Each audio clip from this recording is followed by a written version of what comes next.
Home sellers, there's a very strange thing going on in real estate right now, and that is with respect to buyer agent compensation.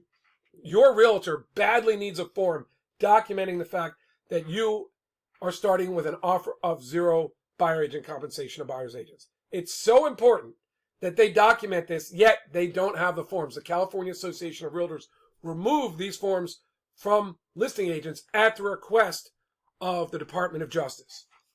Now, that means, as it says on the websites and in the forms, that if a seller is going to offer buyer agent compensation, they need to do that in consultation with a real estate professional who's an attorney, because the real estate professionals they're addressing this to are realtors.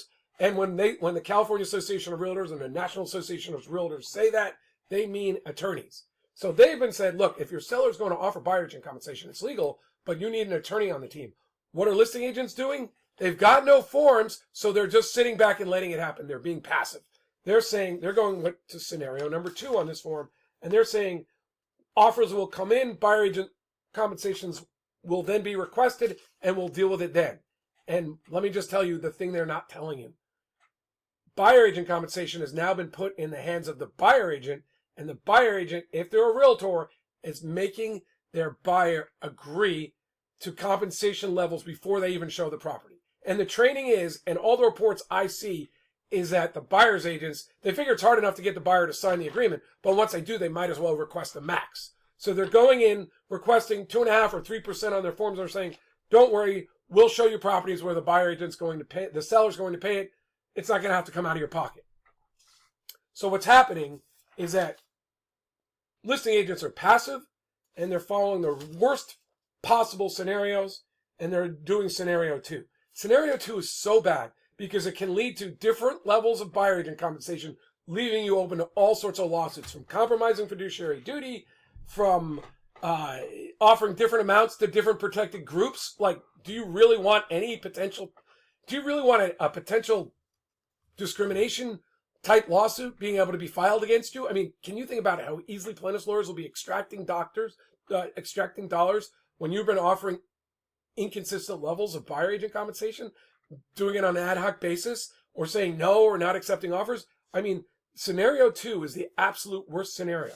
So for me, you start with scenario 1, which is 0, and then if you are interested in offering buyer agent compensation, if you're thinking, well, if it comes in and there's a request, I'll offer it, you should bypass scenario 2 and go to scenario 3 or 4.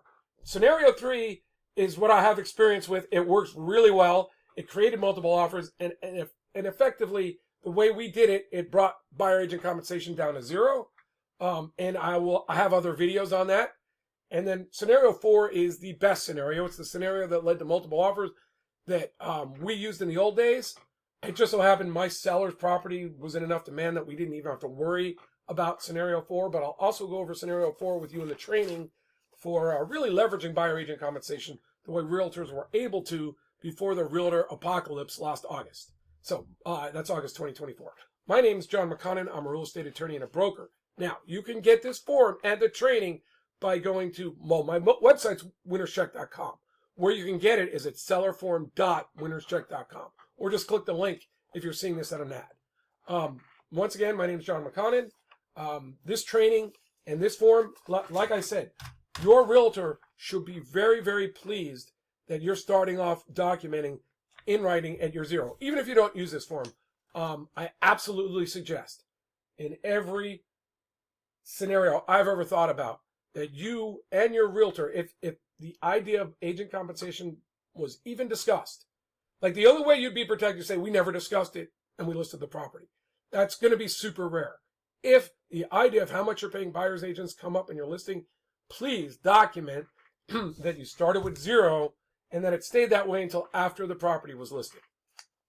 Thank you. Talk to you later. And happy home sale.